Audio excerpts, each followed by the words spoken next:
Tots els anys, quan arriba Sant Josep, els clavaris reparteixen bunyols per a tot Canet d'en Berenguer. Però qui fa aquests bunyols?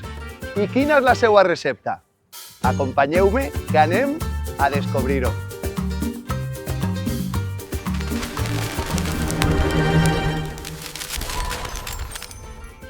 Estem així amb Mari Carmen, amb Jordi i amb Daniela per fer bunyols.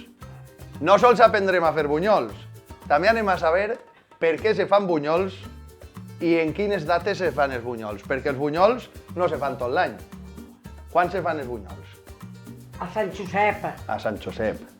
Una setmaneta antes i una setmaneta després. O sigui, durant 3 setmanes. Durant 3 setmanes fan els bunyols. I en què s'acompanyen els bunyols? Amb xocolata, amb un got de llet, amb què? En xocolata és lo seu. És lo millor que n'hi ha, bunyols en xocolata. Tenen algun secret, estos bunyols? No, ninguna. Segur que sí, Mari Carmen, que m'enganyes. Bueno, algunes coses totes tenen el seu secret. Bueno, tenim primer unes figues. Figues. Però figues seques. Seques. Vale. Escaldaetes. Escaldaetes. Partides per la meitat. Saps. La ciselata i l'altra. Vale. I què més? Després se fica la carabassa. Vale. Torrar. Torrar. La calces un poquet Vale. para que se desfaça el rent. El rent. Tens que ficar un poquet de rent. Un poquet de rent i el desfàs. La pasta. Vale. I fiques la farina i ho fas tot en una pasta. I un poquet d'aigua o sols la carabassa? La carabassa en l'aulla que fas que solta la carabassa. Vale, vale. Però ara almenys una hora deixar-la fermentar. I quan veus que fa fluixet... Bambolletes aixina? Bambolletes, és quan ja tens que fregir. Tot a ull. Això com les medides estes que diem abuela. La massa te ho dirà. La massa te ho dirà. Veus que això és medides internacional, eh? I ara a veure, jo vull tindre una altra cosa clara.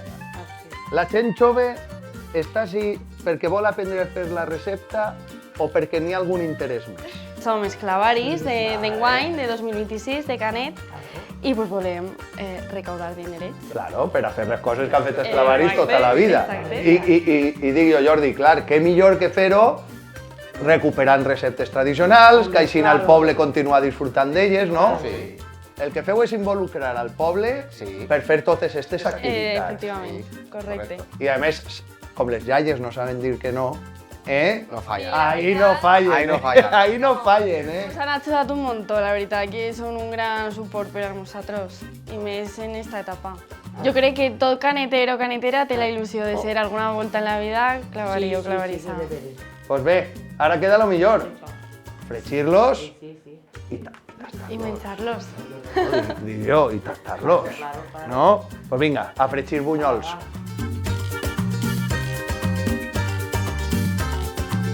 Bueno, Mari Carmen, ara anem a fregir. Estem així en família perquè a vostè m'han dit que li agrada que siga en gas. Que si no, no lo mateix. Pues vinga, a veure què és. Vinga, Jordi, tira-li. Ara, m'estic adonant que menjar-se-los dona menys faena que fer-los, eh? Claro, Dic jo, no sé. Parece fácil, pero no lo es,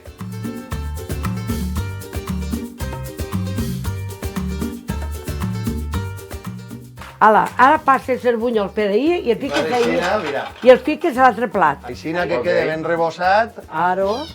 Mare, Vale. que bona I ara pinta. ahí. Jo crec que també aquestes accions que feu fan que passeu una estoneta amb la gent major. Sí. I d'ahir s'aprenen moltes coses, no sols bunyols, no? És tot molt familiar. Per mi està sent una etapa molt bonica. A mi m'encanta. Jo m'ho estic passant pipa. És que és veritat, és important també que aquestes accions servisquen per a que generacions que pareix que estiguen molt distants, en el fons en un poble al final tots hem passat per ahí, tots hem passat per ahí, o sigui que està molt bé. Com podeu veure, una recepta autèntica. Una iaia encara més autèntica. Una generació que està per vindre amb molta il·lusió i moltes ganes. I per a mi, personalment, crec que aconseguir que uns bunyols junten a 2 generacions que se porten, no anem a dir els anys, però un bon cabàs, jo crec que això no s'ha de perdre mai. Així que brindem per els bunyols, Este és així. I jo també. Ale, xin, xin. Ale. Salut. Oh!